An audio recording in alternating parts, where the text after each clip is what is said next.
Business School, and we are live, and we're giving you guys a chance to come into the conversation. And so I'm gonna take my time in getting us started so everybody can come on in. So today we have a really interesting topic and a really interesting guest and a really interesting conversation that's going to be had. The conversation has to do with Facebook and Minister Farrakhan being banned from Facebook and all the enemies that Facebook has and all the people that hate Facebook now.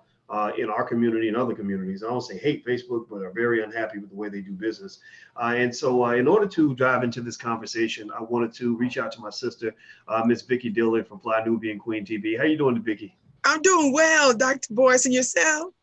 I'm doing extremely well, extremely well. And so you and I have had a chance to really talk a lot recently about some of the recent developments, some of the things that have happened, whether it's Minister Farrakhan or other individuals, dealing with Facebook. And it's just been a complete mess. Has Facebook ever messed with you yet? Have you ever had the honor of being banned by Facebook yet?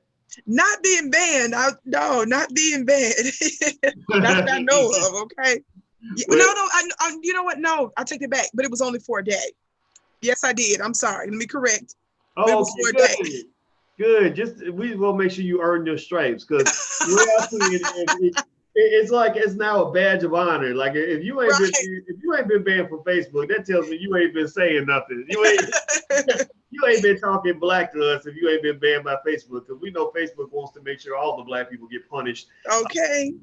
So everybody who's watching, do me a favor real quick. Hit the thumbs up button first and foremost. Hit the thumbs up button. Also, please, wherever you are, shout out your city. Hey, Charlie Clips just told me that I look sexy in my T-shirt, and I don't want to hear that from nobody named Charlie Clips. You might be barking up the wrong tree, so right. Bark somewhere else. But anyway, I think he might have been joking. Well, maybe he wasn't. But anyway, I don't know what to say. But anyway, shout out your city, or shout out your business, or shout out your dream. I see Michael Stevens from Cleveland, Ohio. Let's see, Denise and Levante and Eric, Kid, and Cameron says, "Can I keep it 100 CBD?" Okay. Sharonda Shepard. Denise, Malik from Atlanta, Denise from Ohio, okay. And he says, "I love that shirt." Yeah, thank you. I don't even know where I got the shirt from. I think I got it at the All Black National Convention. We have a lot of vendors that make a lot of money at the All Black National Convention. So if you have a product or a company and you want to be able to sell your product, we do have vendors at the convention. So reach out, come to see us in Houston, the weekend of September 27th. You can go to allblacknationalconvention.com to learn more. That's allblacknationalconvention.com. Okay, I see Dallas, Atlanta again. Let me see here. I see Charlotte, Philly. I'll be in Philly on May 19th, by the way. Go to drboycephiladelphia.com to learn more, drboycephiladelphia.com. It's an all-day seminar. You can get half off if you use the code word Philly. Use the code word Philly, and you get half off. Let's see, drboycephiladelphia.com. Let's see, Lisa Smith from Dayton, Ohio. Bashir from Panorama City, California. King Cartel, I see Kentucky in here. That's my home state. Let's see, the Q's. It said, okay, all right. So, and it's funny when you mentioned Kentucky. I think the ADOS convention is in Kentucky actually, and I love the people in ADOS. I've challenged the leadership of ADOS to do a better job of organizing and not spending all their time trolling people. I think Yvette Carnell and Tone did a great job of building a coalition, but I think that their coalition's in jeopardy because they're getting a reputation of being trolls and attacking people. And I've actually had several conversations with people that have called me and said, what's the deal with Yvette Carnell? Like, you know Yvette Carnell? I said, and I just tell them the truth. I say, she's a smart lady, but I think that she's got some anger issues. And I think that she likes to kind of call out and attack people, because somebody called and they were like, why is she attacking me? I don't even know this lady. I'm like, I said, because she attacks everybody. And you just got to pray for her. She even, the funny thing is, like with ADOS, just speaking on that, not to shift the topic too much, but the funny thing is the ADOS convention is being held at a black church called St. Stephen's or at Simmons College, which they're connected. And the pastor there, Kevin Cosby, is a big supporter of Claude Anderson. And I was like, does Kevin Cosby know that Yvette did a takedown video, a hit piece on Claude Anderson? Trying to tear him down. And she did a hit piece on the black church. So I'm sitting there like, how are you going to attack the black church and Claude Anderson, and then go to one of Claude's friends to get your reparations movement going, when Claude Anderson was the originator, one of the originators on reparations, right? So anyway, that Wow. I want to say something on that, but I just thought, just thinking about that, I just think that just says that we got to challenge our leadership in movements that we believe in. We all believe in reparations, but we got to have some sanity in all this. What do you think, Vicki? I absolutely agree. I do absolutely agree, and that cannot be overemphasized. And I think it's important that when you're in the first trimester of a particular thing, it's important to deal truthfully, critically, and bring the best minds to the table, Dr. Boyce, to ensure the delivery of the baby, right? We want a healthy baby. So it cannot be out of the question that we question leadership, and that we endeavor to be fair about our criticism, but also honest about it, because we want it to be successful. We have the presidential campaign that's coming up here, and we understand that the reparations conversation is taking on new wings, right? Every major front runner is discussing it, is talking about it, they're asking questions about it. Mainstream white corporate news is trying to hijack the narrative that they most certainly got from the new black media. So it's important that we get ourselves together on our end. And I do believe it's problematic when a couple of the co-founders of the hashtag movement, ADOS, one that was said to be a former aide on the Hill, meaning Yvette Carnell, and the other being an attorney. He was once, of course, a prosecutor, and now he's I guess a defense attorney, I believe he said he was now. When you have these folk that are the co-creators of a hashtag movement, and they've publicly tweeted and told you, Dr. Boyce, they don't want you to have any part of ADOS.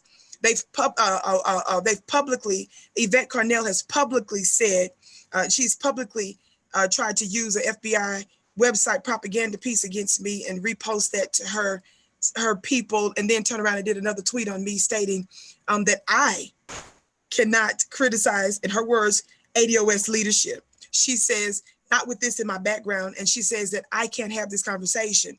When you're telling a hip hop artist that you've interacted with for the first time in your life, why do we want to hear what you have to say in the first place?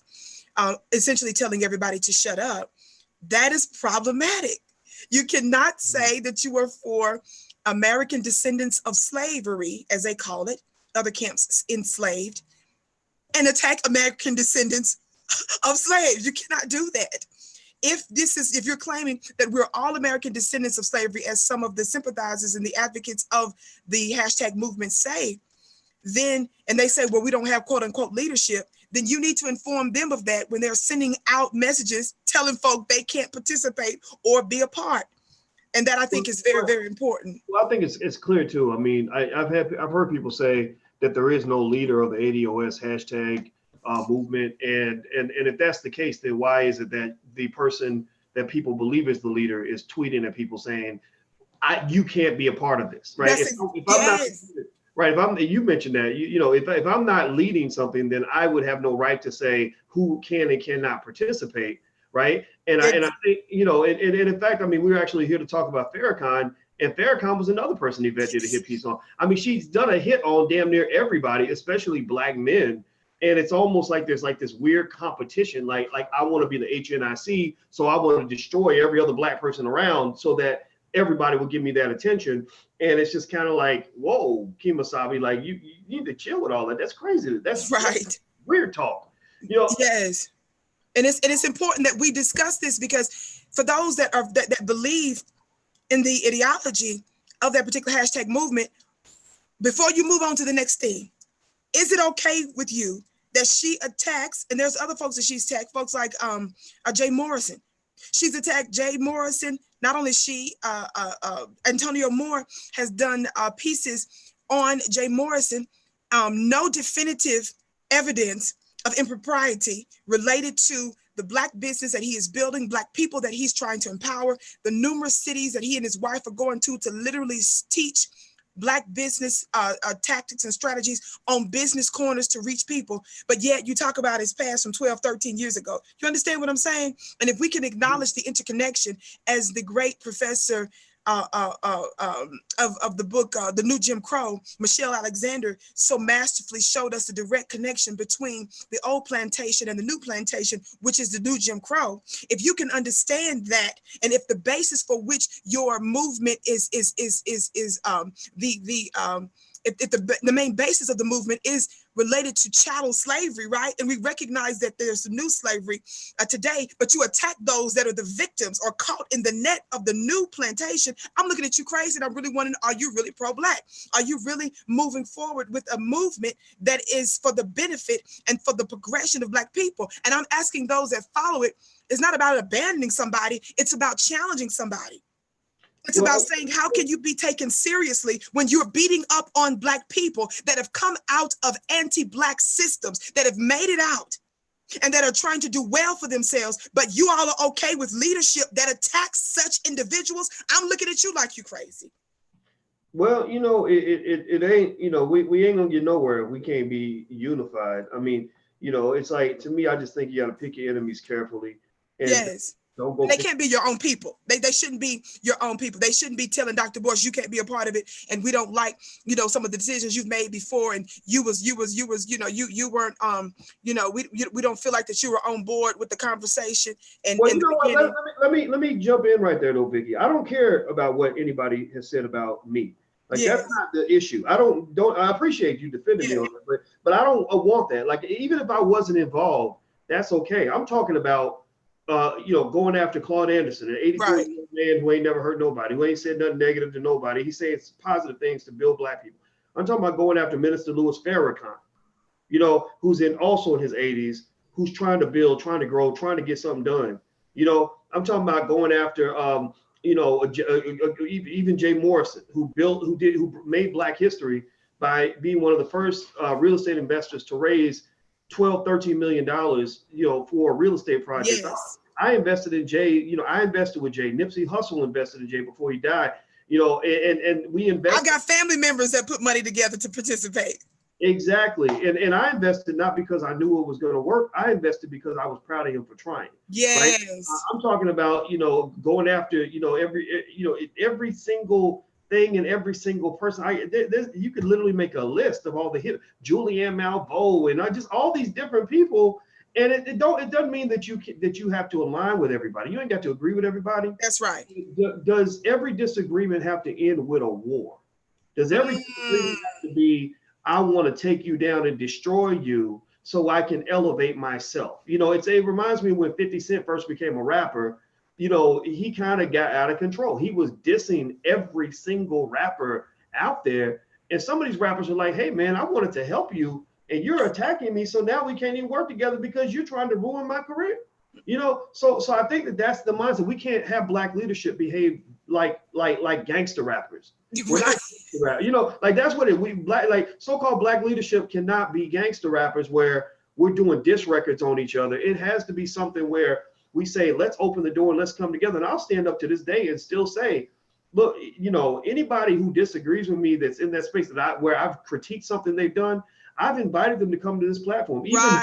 Even your old buddy, Tommy Sotomayor, he got fired up because I used his name in the title. And I just I messaged him on his page. I said, look, Tom, if you want to come in here and speak your piece, come on in, bro. Yeah, I'm not going to agree with nothing, hardly nothing you say, but I'm not going to stop you from sharing your perspective. And then I'll share mine. And then you go your way, I'll go mine. I ain't going to spend my time fighting with you. You know, yes. not because I agree with you, just because I just got better things to do than to fight other Black people. Yes, yes. And let me just say this really quick, too. I want to be clear. Constructive criticism, fair criticism does not mean disrespect. That's not what I'm referring to. So us sitting here discussing the fact of some problematic areas that we're suggesting, we're advising that needs to be looked at, that needs to be challenged. It's not a disrespect and it is not an attack on the ADOS movement. So I want to be clear about that because I could see that being turned. When you put up pieces like about me, I'm using myself, for example, I won't get into anybody else. But when you put up pieces, for example, about me from an FBI propaganda piece from a website, you feel what I'm saying? And you put that up there and you say that I can't have the conversation. That's a different story because you're not dealing with the actual substance and the issues of the reparations issue. You understand what I'm saying? That is what I want to be clear. So anyway, criticism is not disrespect automatically. Well, that's what politics does. Politics, they did this, with Cornel West and the Obama thing. That's what they do. What people will do, just so you guys know, here's a little game I'm gonna throw at y'all to understand how to read between the lines. If somebody does not want to address a criticism, they won't have a debate. What they do is they will discredit. Why debate somebody when you could just discredit them, and then whatever point they brought up is deemed invalid. So if somebody, with a criminal record says, I saw Boyce Watkins steal some candy in the candy store, and I say, well, why would you believe him? He has a criminal record. Then that's going to keep you from even conducting an investigation. And that's what people do. They divert. They don't, they will dilute and divert by basically discrediting the source of the information. But one of the things we must know is that even a person who is not perfect can still provide truthful information. Like, I could be the biggest liar on the planet and a terrible person, but if I say this shirt is black, the shirt is black. Right. You might want to just take a look at it and you can see that it's black. So that doesn't mean I'm incapable of giving you information that is worthy of an investigation. So so let's jump into this. Everybody hit the thumbs up button. Please hit the thumbs up button. People do that too, real quick. People do that too. I don't see them any different than the white man anyway. So you just deploying their tactics in the first place. So yeah. Well, I agree with you. Shady people are shady people. We got shady people of all backgrounds. Exactly. Yeah. So everybody, please hit the thumbs up button. If you haven't hit the thumbs up button, please do that right now. Please hit that thumbs up button. I'm talking to Miss Vicki Dillard from FlyNubianQueenTV.com, and we are talking about a lot of things, mainly Black people and Black issues. But one of the main topics we wanted to hit for today is Minister Louis Farrakhan and his ban from Facebook. Farrakhan spoke on the ban this week at St. Sabina Church. And by the way, everybody, I want you guys to make sure you wish the minister a happy birthday, because his birthday is tomorrow. His birthday is 8 days before the great Malcolm X as well. That's May 19th. And so this is a big week for the community. And so, Vicki, let me ask you this. So the minister went to speak at St. Sabina, and this has kind of been a big deal with his ban from Facebook. What are your thoughts about the ban, and what have you kind of processed since the ban went down? Well, a lot, frankly. I'll say this. What I feel, and whether or not you're religious or not, or spiritual or not, what I feel based on my knowledge and my understanding of what's happening politically around us is that we are not in ordinary times. We're not in ordinary times because there is both a physical thing taking place, even with the energy and the movement that we're of the Black agenda and so forth, that we're finding that groundswell energy and the demands for reparations and so forth. Even that whole talk where it appears that it's coming out of nowhere.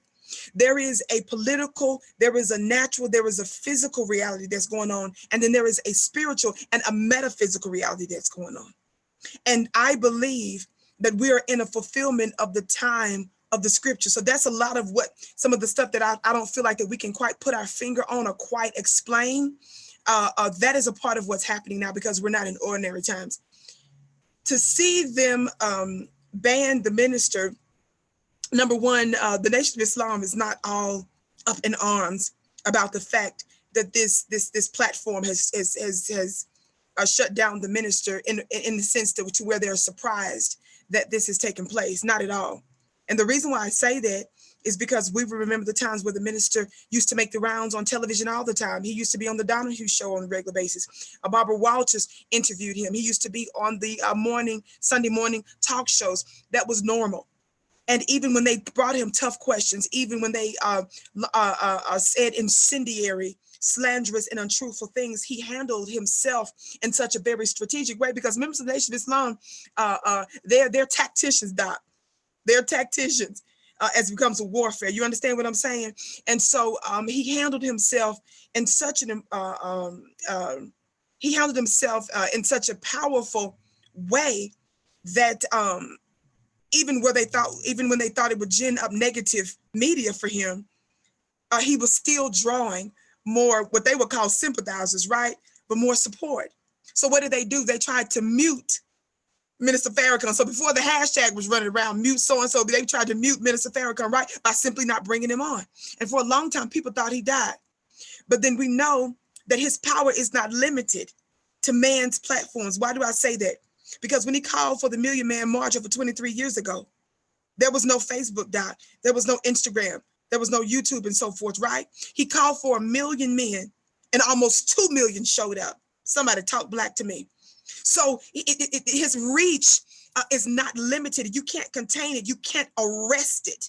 And so that's what we want folks to be very clear about. With that being said, because of our love for our people, if your people are on YouTube, if your people are on Instagram, if your people are on Facebook, if your people are on the social media platforms, and those are the folk that you're trying to reach, then necessarily you're going to try to utilize those particular platforms to expand your reach as much as possible while still, you know what I'm saying, doing your own, still having your own platform, your own black media like the Final Call newspapers and other outlets that they have. So they weren't taken aback by this. I think one of the main issues that we take, and again, I'm no spokesperson, I'm a student in the nation, but I'll say one of the main issues I take with Facebook is not only the deleting of his page and Instagram and removing him from those platforms, but it is the narrative that they're trying to spin. It is the slander, it is the lies that they're telling about this man. And that is to say that he is somehow a hater, that he is somehow anti-Semitic, and that he's somehow, as they said specifically, they use this word, dangerous. And so he's perhaps dangerous, but not in a violent or physical way, which that is certainly what they are implying. So those are some of my initial thoughts. Well, I want to say thank you to DDS for mentioning Black Enough, which we put Black Enough in motion 2 years ago because we saw this, a lot of this coming. I kept getting banned from Facebook, and so I actually wrote it down on a piece of paper so everybody can spell it right. It's BLAGGENUF. And what we did, the reason we came up with this word, and people think it's a weird word, and it is because we realized we wanted to invent a word that we could get a copyright on and a trademark on. And we filed it with the U.S. Trademark Office. I have the trademark papers right here at my desk. And basically, the term was sort of built off just sort of saying, are you black enough? Except I say, well, how do you say, are you black enough? But say it in a way that's where you can spell it different and things like that. So it's actually required us to really, put a lot of energy. And I'm not talking just energy. I'm talking a lot of money, like over $100,000 over time into branding the name and letting people know about the platform. So you can join. It's open right now. Once we hit a certain threshold, we're going to shut it down and it'll be invitation only. And the reason we want to make it invitation only, where somebody in the network has to invite you into that club, is because we don't want any and everybody joining. We don't want people coming in, taking stuff over and deciding they want to troll it out and all this other stuff. So our belief is that if we make it invitation only, then the people in there will vet the people that they want inside the platform, and we can control it a little bit better. So it's not going to discriminate. We're not telling anybody they can't join. They just can't legally do that. But the thing is that when we all get together as a group and we're doing our thing, most people don't want to be around that anyway. They're not comfortable, and I like it that way too. So that's our plan B. Plan B is Black Enough. Practice spelling it and please type it in, and everybody make sure you join. Make sure you tell your family, your friends, share it on your social media. You don't have to leave Facebook unless you want to. You can still participate without leaving Facebook if that's what you want to do. So let me ask you this, Vicki. So the minister gave his speech this week at St. Savannah, and he was invited by Father Michael Flager, who, if you guys don't know Michael Flager, y'all know what you're missing. Right. But Father Flager is one of the baddest dudes I've ever seen in my life.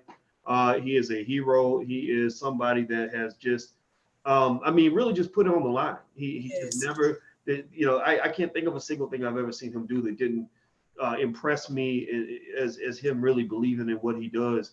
And basically, he's a pastor in Chicago who happens to be white. He happens to be Catholic, and his church is almost 95% black. And it's right there in the hood, right? I'm talking about the hood of Southside Chicago, and he ain't scared of none of that. he's one of the few people in Chicago, other than the Minister Farrakhan, who can bring together some of the gangs, the gang leaders, gang members to create truces. You know, I mean, he's been able to pull this off, and he's been willing to put, you know, everything on the line to do that. And so he invited Minister Farrakhan in to give a speech at St. Savannah. I wish I could have made it. Because in fact, I feel bad. I wish I really should have been there to support the minister. I had some things to do with family, but I should have still made a way. But either way, though, we did share the minister's speech on flynubianking.com, flynubianking.com. I'm in touch with some of the minister's officers and officials, and they gave me the go ahead. So we went ahead and shared it. So if you want to watch it, go to flynubianking.com. And so, you know, it seems to me right now, Vicky, that that we're kind of trying to move forward past this. You know, I don't know if there's legal action in place, or if there's anything being done to get Minister reinstated, or if he even wants to be reinstated. But where do you think we go from here? I mean, what do you think the future can and should be in terms of making sure that those voices are protected? Well, a couple of things I'll say to that. I'll say this, that it's not possible. It is impossible. It is a literal impossibility. And I want this to be clear, for the message of the minister to be stopped. You cannot prevent, frustrate, or foil this voice. You may try to, as they say, take out the revolutionary, but not the revolution, beloved. You may try to attack the messenger, but the message itself has already been seeded. It's already been broadcast, and there is a harvest that's already starting to pop up throughout the United States, especially, and no doubt even around the world, because of the influence of Minister Farrakhan, which is, I call it also the Farrakhan consciousness. One of my other brothers, a major force on social media, Brother Rizzi Islam, has also used that phrase, the Farrakhan consciousness. And so it's impossible to do that, to stop his voice, no matter what you do. And in fact, you know, there is an axiom, and there's some principles here that are important. So it doesn't matter whether you're religious or not, but there is a scriptural reference that says in Exodus, Dr. Boyce, related to the children of Israel, the prophetic children of Israel, that the more they afflicted them, the more they multiplied and grow. That's a principle we can live by, is that sometimes if you see your afflictions properly, you can grow thereby. You understand what I'm saying? You can be strengthened by it, and it can actually be your launching pad into greatness. And so that's number one. Number two, in terms of legal action, I am not a spokesperson for the Nation of Islam. I want that to be abundantly clear. I'm a student, and a fairly new student of the Nation of Islam. When I say new, I mean a year and some months as an official registered member. But I want to say this: I did call in about a week ago to Elevated Places. Elevated Places is a radio show on Blog Talk that is hosted by the Honorable Minister Louis Farrakhan's representative, Dr. Attorney Ava Muhammad. I'm not sure if you're familiar with her name or not. So I spoke with her, Dr. Ava Muhammad, and you can likely pull her up on Twitter and so forth and Instagram. So Dr. Ava Muhammad, she's an attorney, but she is the official spokesperson for Minister Louis Farrakhan. So, and she has been for many, many decades. And this brilliant, beautiful mind, they took my phone call, and I talked about, specifically when I called in, Alan Dershowitz, attorney Alan Dershowitz, who is considered to be, he taught at Harvard Law School, and he's considered to be, a renowned constitutional or legal attorney. And he's taught presidents and congresspersons and so forth. We know he's under fire for some stuff with this pedophilia thing, allegations that he had sex with underage girls as well. That's the allegation that he's dealing with now in a lawsuit. And I called about that because I was making the point that here it is that The View brought him on the other day and allowed him to talk and to give commentary on politics. They also let him address this legal issue he's addressing. But I told her it's interesting how the minister doesn't have anything like that in his past whatsoever, yet they never bring the minister on, yet they never bring his legal team on, yet they never even read a legal statement from the Nation of Islam or the minister when they attack him, right? She said in response that, in reference to me bringing up Alan Dershowitz, when in my call, me mentioning that, she said that the Nation is going to be dealing with defamation of the minister. That was her words. And of course, this was on the heels of them just banning the minister from Facebook. So to what degree that might go, but it was very clear. The implication that I took from it seemed to be that they plan on taking some legal action. Again, they are tacticians, so she did not divulge much more than that. But as an attorney, that was the wording that she used. And by the way, one of her other guests on that particular show was another attorney in the Nation of Islam. So she said that. So I'm just saying, probably stay tuned. All right. Everybody, I'm talking to Miss Vicki Dillon from FlyNubianQueenTV.com. We're talking about Minister Louis Farrakhan. He recently spoke about his ban from Facebook. And it's been interesting. There's been a lot of developments. Things have happened. Make sure you hit that thumbs up button if you haven't done that. Also, make sure you follow Vicky Dillard. Vicki Dillard on Instagram, Facebook, YouTube, etc. Follow her wherever she is. She's a great voice for the people, and it's very important for us to connect with each other as much as possible. So Yes. please make sure you follow. Also, if you want to get on our list and be connected to us, because it's only a matter of time before Facebook bans me. I'm sure at some point they're going to boot me off. So if you want to stay connected to us in Black media, go to drboycewatkins.net. That's drboycewatkins.net. You can get a free e-copy of my book. It Takes a Village to Raise the Bar. Just go to drboycewatkins.net. Make sure you sign up. Okay, so Vicki, one of the things I did also was I think that there is an opportunity here with when it comes to Facebook in terms of, dealing with the fact that we're not the only group that has an issue with Facebook. I mean, there's this article that just came up today in the New York Times, and you guys can see it. And those look like, twin white boys, but actually that's Mark Zuckerberg and his friend Chris Hughes. And Chris Hughes goes way back with Mark. If you go down here, you can see an old picture of these two together when they were in college, and he helped co-found Facebook. And Chris Hughes makes a very good argument in this article that Facebook needs to be broken up. He doesn't sound nasty or vindictive. He doesn't sound like a hater or somebody who got mad because he got cut out of the money. Now that may be true, because a lot of times when people do betray other people, a lot of times there's a reason for the betrayal. But just because there's a reason for the betrayal, that doesn't mean that what they're telling you is not true. Right.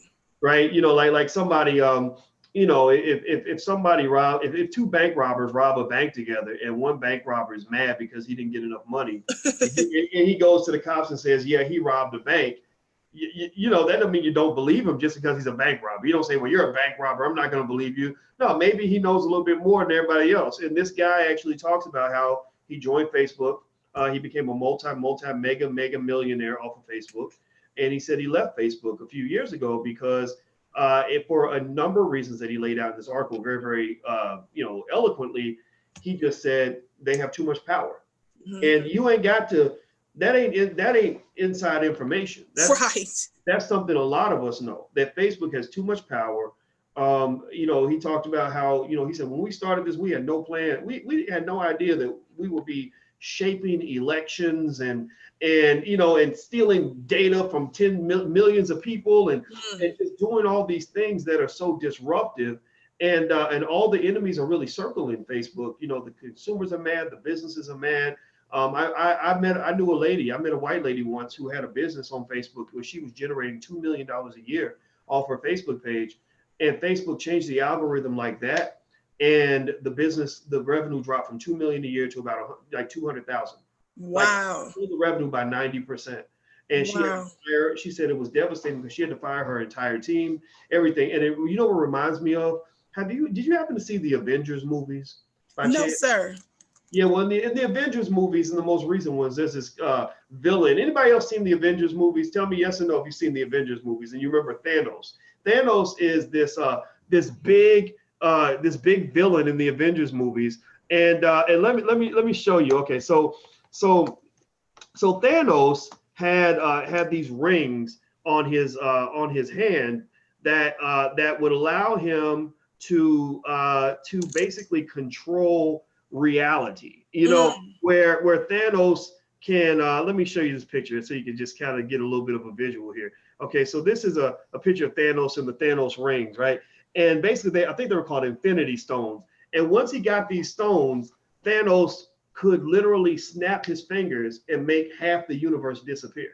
Or he could snap his fingers and everything around you would just go away or turn into dust or whatever.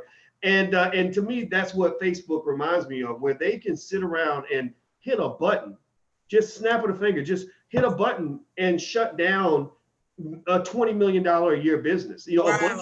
Thousands of them, you know, like, and what Mark Zuckerberg's friend said in this article that was really interesting, and I want your take on the article as well, you know, is he basically said, it's not like Mark is sitting there, you know, with a board of directors that are giving checks and balances to behavior. He said he's surrounded by a bunch of advisors who suggest what he might do, but he makes the final decision. He says Zuckerberg maintains 60% of the controlling shares in the company, so he can do whatever he wants.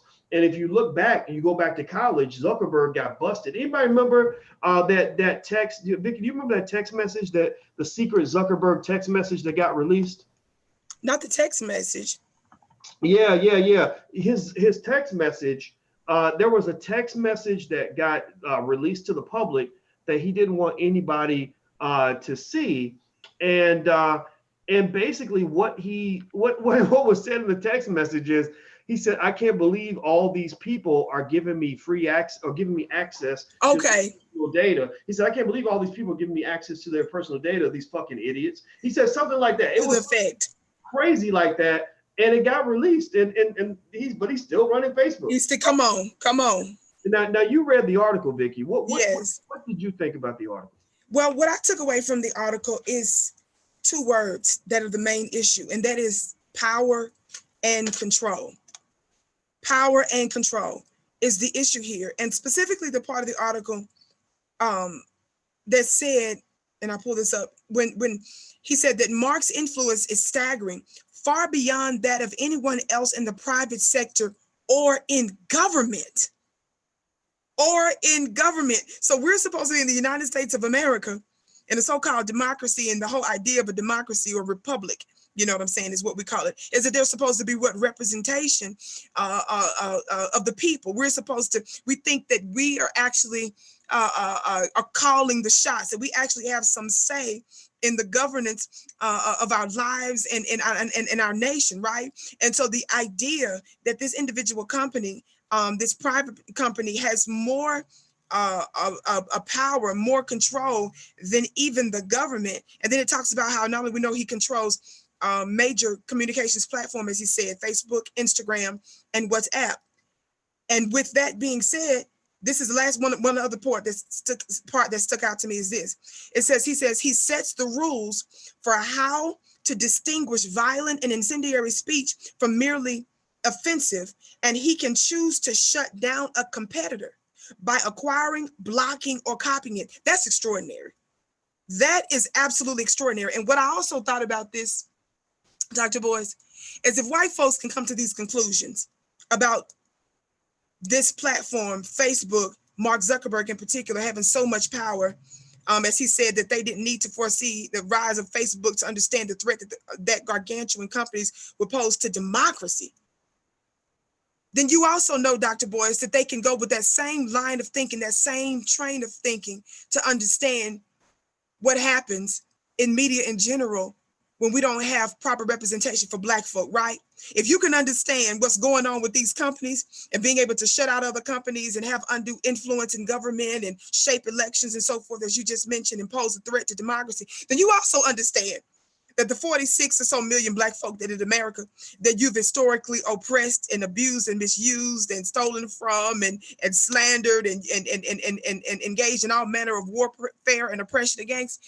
My point is, if you can come to the conclusions of the dangers of this company in the way that this man breaks down here, they also understand the fact that on a lower level, and I'm saying lower level in the sense to where we don't have that type of power, not because we're not really that important, but because we have that type of power. You can also understand how this should give us insight it should give Black folk insight into really what's going on and how the world really works and how really disenfranchised we are as it relates to power. If they can come to the conclusions of how white folks feel shut out and feel like they're in danger, we should all the more be screaming and understanding, you know what I'm saying, where we stand in the world, and also understanding the power and the importance of Black media. I don't know if that made a whole lot of sense. Maybe you can expand a little bit on that, but that's what I get from this, is that this man is talking about the power this man has over government, over the United States democracy. That's huge. Yeah, absolutely. And everybody, in case you just came in, I'm talking to Miss Vicky Diller from FlyNewbeanQueenTV.com, and we're talking about Facebook, Minister Farrakhan, and also just the power of Facebook and the abuses of power. I've been a person that's always felt that Facebook was in direct violation of antitrust law. It's pretty clear, and you know, and the guy, his friend Mark Zuckerberg's old friend, writes about this in the New York Times today. I'm sure Zuckerberg's pretty upset about that article, but the guy was right. And let me show you, just to give you a sense of just how, you know, just what kind of person has this kind of power. I want you. I found one of his old text messages that Zuckerberg sent. I found this on Business Insider. And they said that Zuckerberg's joking about how he couldn't believe all these people gave him access to their private data. He says, so Zuckerberg's the green, the other guy's the blue. I don't know who he's talking to. He says, yeah, so if you ever need info about anyone at Harvard, just ask. I have over 4,000 emails, pictures, addresses, social security numbers. Wow. And his friend says, how did you manage that one? He said, people just submitted it. I don't know why. They trust me, in air quotes. And then he says, dumb fucks. So Zuckerberg literally referred to all the people that trust him with their private data as dumb fucks. Now, I need you to kind of go with me when I say to you all, you know, I want you to just sort of think about this. I mean, this man now has access to the data of billions of people all throughout the world. Billions of us, as he would call us, dumb fucks, excuse my French, that, you know, that have given him access to our private data. In fact, let me see, the number of users on Facebook, the last data is that there are 2.2 billion that use Facebook, at least one of Facebook's apps. Let's see, actually there's 2.2 billion on Facebook, 1 billion on Instagram, which he also owns, and 1.5 billion on WhatsApp. Wow. And then another 1.3 billion on Messenger. Now, some people use all the apps at the same time, so there is some overlap. So you're really talking about pretty much half the planet. Yeah. Half the planet, you know, uses his product. And this is a guy who literally referred to all those people as dumb fucks. Excuse me, I gotta use the accurate word and language, because I want y'all to really hear, you know. Vicky, what did you think when I just showed you that text? I'm looking, you know, what's standing out to me in the text is the air quotes with "they trust me." Why is trust me in air quotes, Doc? Isn't that something? They trust me. And to me, I take from that, especially because he put that in quotes, "they trust me," is because his motives are not good, family. He's willing to sell us to the highest bidder. And guess what, Doc? That's exactly what they're doing. Does not the article specifically talk about that? We know that they've been selling information. We know that he's been on the Hill. He's been questioned in congressional hearings and some of his top aides because of impropriety and malfeasance that's taken place at Facebook, and clearly perhaps some of the other platforms, for money, for power, and for money. These are problems, family. That's huge, that they would sell our information. They would disclose our information. And also remember, they put millions and millions of some of our information at risk on some of those platforms. So that's very, very dangerous. And so, yes, that's what stuck out to me based on those messages, is that he's put in trust. They trust me in quotes. And we're seeing exactly problems with that today, with the sharing of information and with other malfeasance that seems to be taking place there. Yeah. Now let me do a quick little straw poll. We did a poll the other day, and we asked Black folks, do you believe Facebook is racist? Yes or no? And about 79% of the respondents said that they believe Facebook is racist. And let me ask you guys, give me a yes or no, yes or no, yes or no. Do you believe that Facebook is a racist company? Now, remember, racism is not the same as just being a devious scoundrel, a devious liar. Let's separate the racial part out of it. Or not only I think we've convinced you that they're not honest or they don't have integrity, but do you Yes. also believe that they're racist? You know, when you talk about what happened with Farrakhan, you talk about the people that are saying, okay, I see the responses to Nika and Satchat and Ellis, Asiatic, Kevin, Bryce, Teveridge. I'm seeing yes, yes, yes, yes, yes, yes, yes. Okay, Reginald's the first one that says no. Reginald, I think you are heavily outnumbered, but it's okay. I like diversity of perspective, so feel free to share your point of view. We believe, unlike Facebook, we believe in freedom of speech. I will never dish you or attack you for having your point of view. I just want everybody to know that freedom of speech is respected for everybody that comes into this platform space. It doesn't matter what you think. If I don't like what you had to say, I'll just say I don't agree, but I'm not going to beat you up for what you believe in. So I want you to feel comfortable coming back with whatever point of view you have. And if anybody's harassing you or bullying you for that, let me know, and I'm going to make sure that gets dealt with. And I want everybody to not do that. Don't bully people for their point of view. We want all the ideas laid on the table. Okay, so I see a lot of yes, yes, yes, yes, yes. Vicky, Yes, sir. let me tell you about this. There was an article where somebody basically talked about being black on Facebook, and they talked about, I'm trying to pull it up here. They said that basically that Facebook punishes black people Yes. for talking about race. Did you see that? I did. What do you think about that? I think absolutely they do. And not only that, they're very aware that many black folks feel that way, because a lot of major platforms, and not even major, a lot of, it's not even a whole lot of, it's not even a Facebook users that have hundreds of thousands of followers that I'm talking about here, even though they may include those. But I'm saying this is something that they've been hearing from black people for a long time, and they don't seem to care. You understand what I'm saying? They don't seem to care that they have a black people problem. You understand? They don't care. That's what stuck out to me is they don't care, which is why platforms like Black Enough are important, that we support, not as a reactionary thing either, but because it's the right thing to do. You understand what I'm saying? That's the reason why a black media is so important, because they don't care.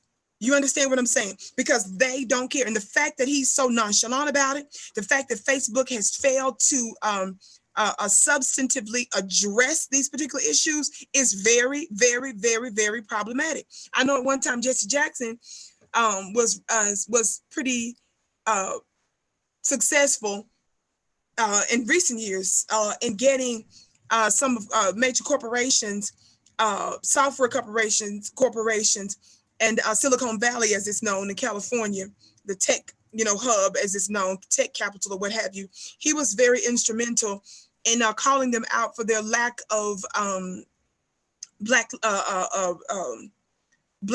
staffers and top level staffers, it is. But again, Dr. Boyce, this makes it more important for us to be black business owners, right? This makes it all the more important because I appreciate what what Reverend Jackson was trying to do, but at the same time, and I think this is a similar principle in this case, we got to do for ourselves, because they don't care. They do not care. Plain and simple. And I want to bring out another point when we get a chance, but I would love to hear your response to that as well. Well, what I'd like to do is actually, you mentioned Black Enough, and this is our little contribution. It's one of many. I mean, there's other stuff out there to be a part of if you'd like, but here's Black Enough, so you can see the members are on there right now. There are plenty of people online chatting and talking about different things.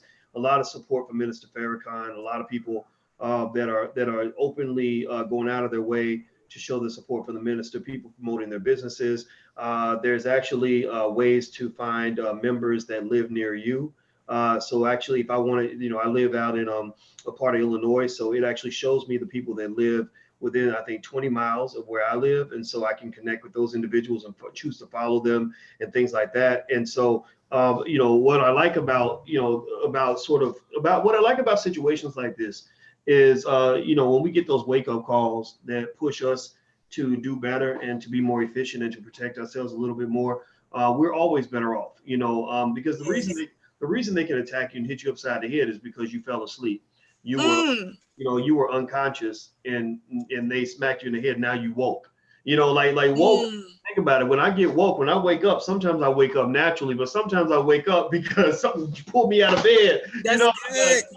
If you get attacked while you're sleeping, you're gonna be woke, right? That's right. So we got hit in the head, and now we woke. And I think that people aren't gonna forget about this. And I think that people they may still use Facebook. I want to I don't think people have to walk away from Facebook if they don't want to. It's fine. There's a lot of stuff going on. Black Knowledge has 700,000 people on that page of Facebook. That's a great gathering spot. The African History Network has 1.1 million. My page has about 250,000. So why not use those gathering spots, but use them with caution, knowing that anything could change at any moment. Right. And I think that's important to understand. Now, by the way, everybody, take a second real quick. Please hit that thumbs up button. It's really important. Please share this video. Also, I'm speaking with Ms. Vicki Dillard from FlyNubianQueenTV.com, and you're watching Dr. Boyce TV, which is the home for intelligent Black people. If you want to support our push of intelligent Black media throughout the world, you can see that we do things that are very different from what you see anywhere else on mainstream media or anything. So we can use your support. We can always use your backing. So if you want to become a supporter of the channel, you can go to intelligentblackpeople.com. That's intelligentblackpeople.com. Also, if you'd like to buy books or flashcards for your kids or workbooks for your children, we have a great online store that has apparel, cool t-shirts like this. I don't know if this particular shirt is in there though. Somebody might have gave me this, but there's a lot of other cool shirts for entrepreneurs and other people that want to express their Blackness. So you can go to blackfinancialintelligence.com. That's blackfinancialintelligence.com. Every time you buy Black with us, you're really helping us to build Black. Buying Black is building Black, because every penny that we make goes back into building so that we can be stronger and better and more capable in what we do. So Vicki, you had a point you wanted to make before you let me jump in there.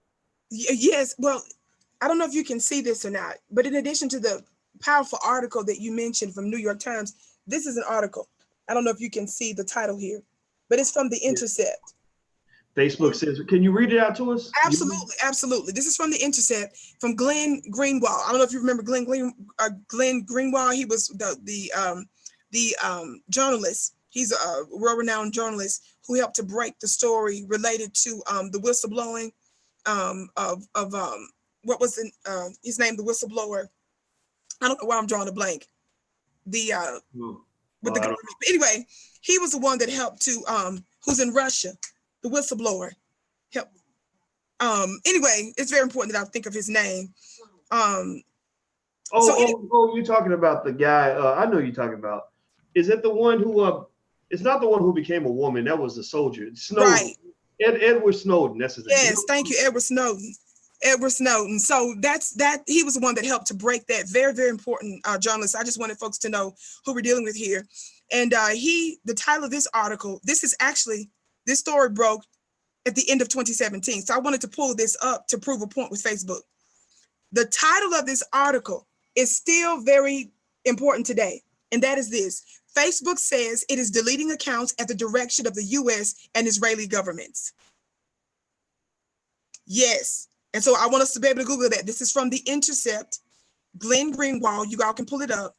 Facebook says it is deleting accounts at the direction of the US and Israeli governments. Talk about us being asleep. It's interesting here because now we're talking about Facebook and its geopolitics. This shows that not just this article, but others that shows that Facebook met with Israeli governments, Dr. Boyce. They flew over there, met with the Israeli government, and they dictated to Facebook certain terms that they wanted them to abide by. And that is exactly what we're seeing Facebook do. And it is also believed, based on information and belief, that that's exactly one of the things that they dictated, we believe, to Facebook, the heads of Facebook, the executives of Facebook, is that Minister Farrakhan was to also be on the chopping block. This article gives specifics where it gets into, it says here, in September of last year, we noted that Facebook representatives were meeting with the Israeli government to determine which Facebook accounts of Palestinians should be deleted on the ground that they constituted incitement. The meetings called for and presided over by one of the most extremist and authoritarian Israeli officials, pro-settlement justice minister Ayelet Shaked, S-H-A-K-E-D is how it's spelled, after Israel threatened Facebook that its failure to voluntarily comply with Israeli deletion orders would result in the enactment of laws requiring Facebook to do so upon pain of being severely fined or even blocked in the country. The predictable results of those meetings are now clear, well documented. Ever since Facebook has been on the censorship rampage against Palestinian activists who protest the decades-long illegal Israeli occupation. It goes on with all of that. But if you go further down in this particular article, it's talking about 2016 report from the Palestinian Center for Development and Media, where it's getting into details about that. But it flips the script here. On Facebook now seems to be explicitly admitting that it also intends to follow censorship orders of the US government.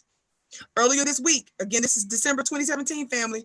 Earlier this week, the company deleted the Facebook, Instagram accounts, and it talks about Ramzan Kadyrov, the repressive, brutal authoritarian. It gets into details of that, Czech guy. And it talks about other figures and so forth. But the point of this article is very powerful. And that is just to say that these folks met with the Israeli government. They're providing information and receipts on the fact that they're doing the same thing in the United States of America. And I think that we're just seeing the manifestation of that. Again, this is an article written by Glenn Greenwald of The Intercept. And they're able to easily pull that up where it specifically says Facebook says it's deleting accounts at the direction of the US and Israeli governments. Well, I think that, it's interesting you say that. And because none of that surprises me.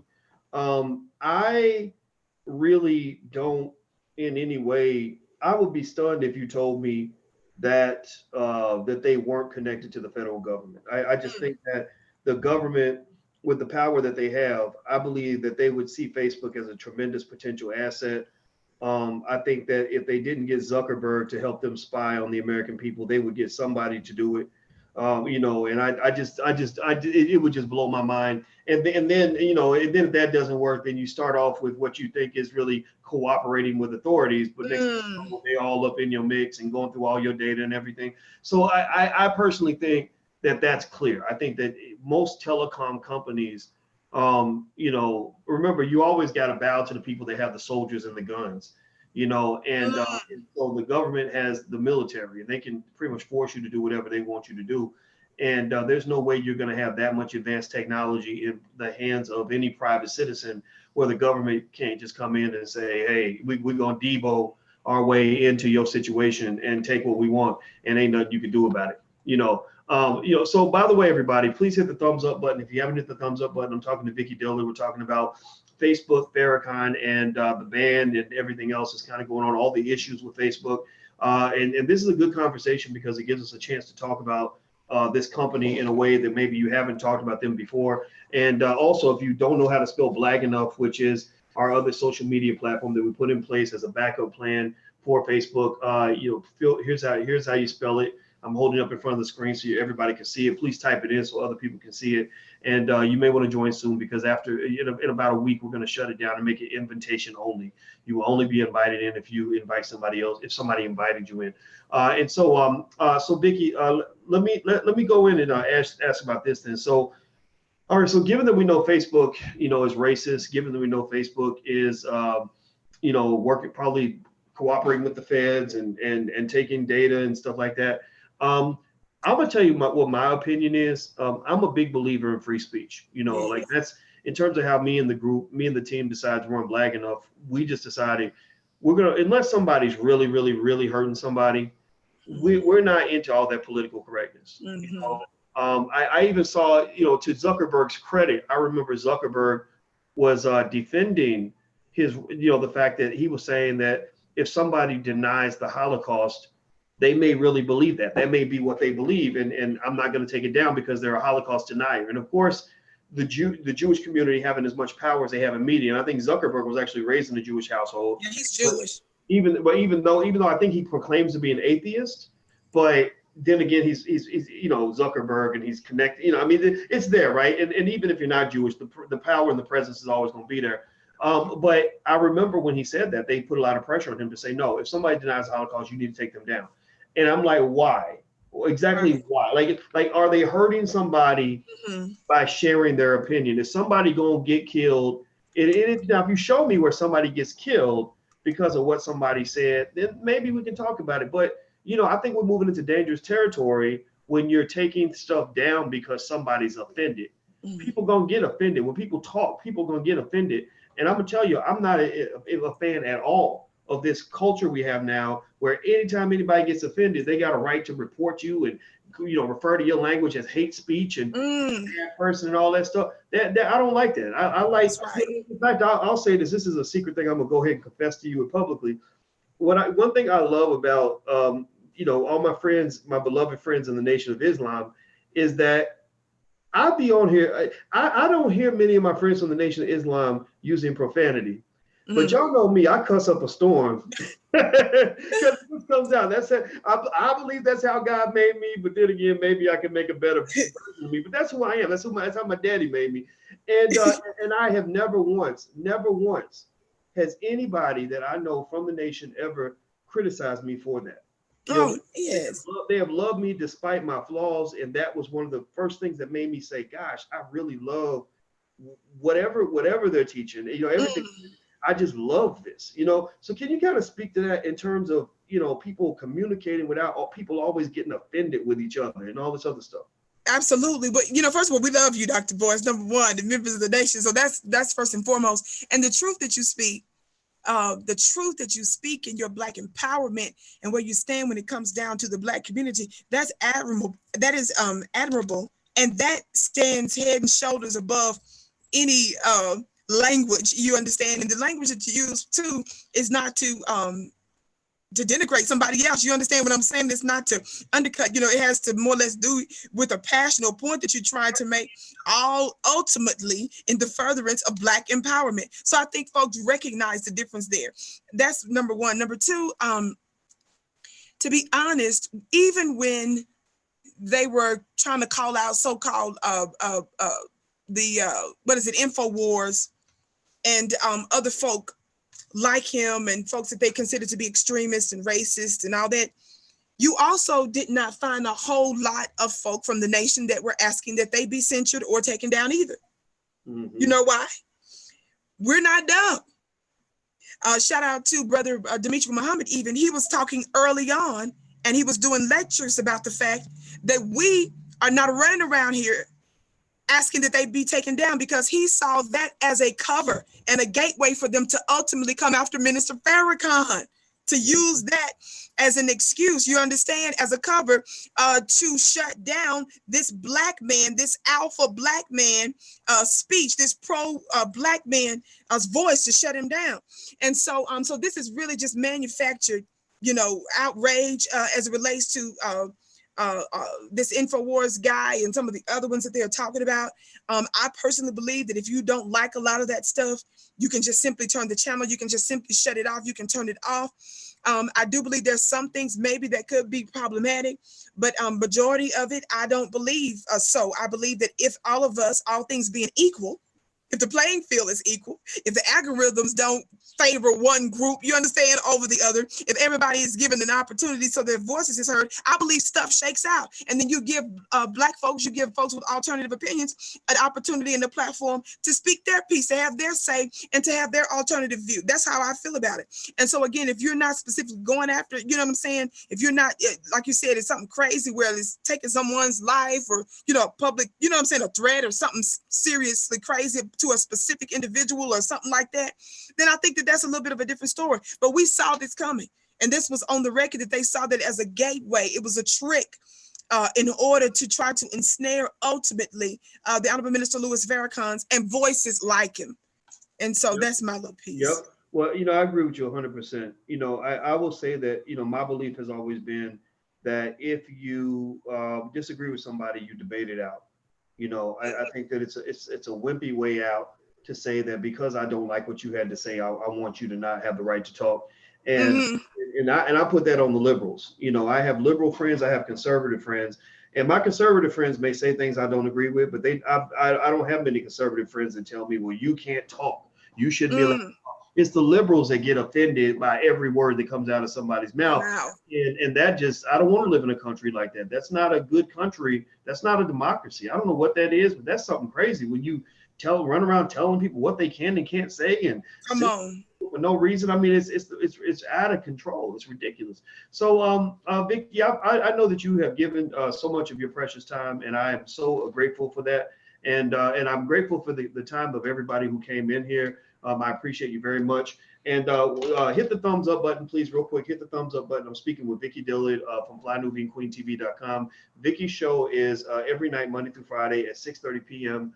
And actually, she's going to be doing her live streams on Your Black World, on the Your Black World YouTube channel, actually. So you guys on Your Black World can come through and see Vicky then. And Vicky, I don't know if you know, we always do our Melanated Mogul of the Day. So I'm going to go ahead. Actually, she's going to still be the mogul of the day because I talked about it this morning, but I'm going to talk about her again now. Her name is Sarah Bickford.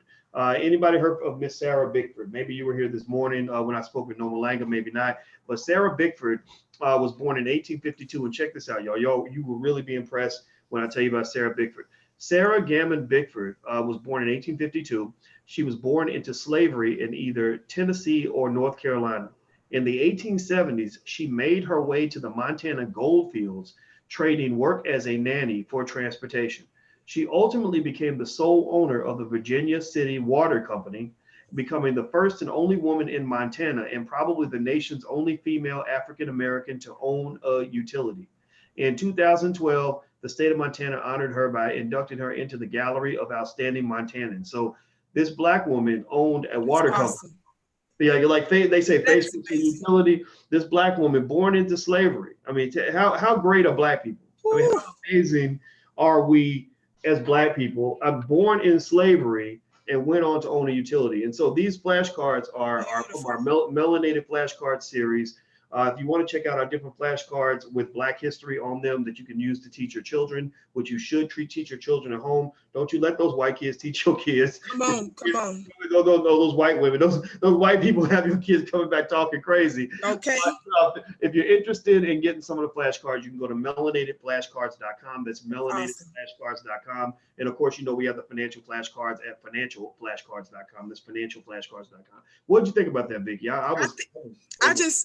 I think you're amazing. I believe you and your team are amazing for coming up with such a brilliant idea because it helps to reshape Black thinking. It reminds us, it tells us who we are. I always like to say that we like Jason Bourne. I don't know for those who've seen the movie Jason Bourne. In the movie, he plays someone that suffers from amnesia, right? And he's exemplifying all of these gifts, right? These abilities. He has access to resources and money and places and passports, and he doesn't even know why. He didn't even know his own name, Dr. Boyce. But guess what? When you have flashcards like that, when you're tuned in to Intelligent Black Talk like this, we're helping to heal your temporary amnesia, right? When we remember who we are, when we know who we are, we understand our name, it makes sense why we've been given what we've been given, and we're able to build for ourselves, do for ourselves. And so shout out to you for doing that. And very quickly, I don't know how many people know this or not, perhaps many do, but the great Marcus Garvey, many folk don't know this about him. That do you know that they had a whole line of Black baby dolls? Black baby dolls. That should tell us something about the great Marcus Garvey. Why would he, in the middle of all this hustle and bustle of Black business empowerment and international prowess and Black unity, what was the significance of them starting a Black baby doll line? Because imagery, understanding and knowing who we are is important. And that just reminds me of that in some way, your flashcard. Shout out to you for that. Well, I love it. And it's an honor to be compared to the great Marcus Garvey, but I can't compare to that. And I don't want to even try, but I will say that. But the principle of, that particular principle, that's important. Oh, absolutely. Absolutely. And I definitely believe that we are great enough and important enough. And we have the task of continuing the work of the Marcus Garvey. They can't do it all by themselves. And so they take out Mr. Garvey, but his legacy lives on.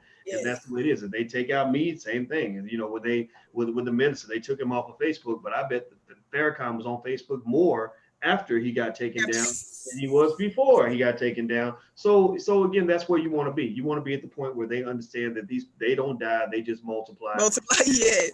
And the hashtag We Are Farrakhan is being used everywhere. I've been using it. Everybody's using it. Awesome. And, it's going to keep getting used, so they can't take us out. So I want to say thank you very much, Vicky, for your time. I appreciate it. Thank you, Doc.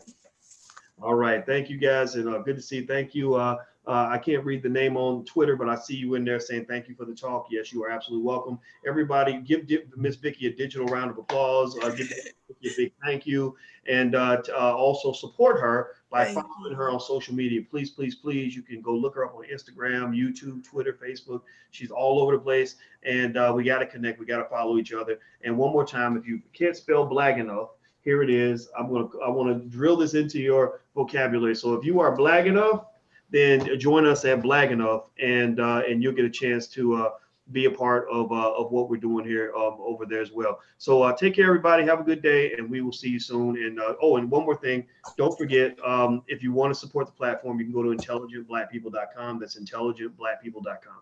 So see you soon. Take care. Have a good day. Peace. Thank you.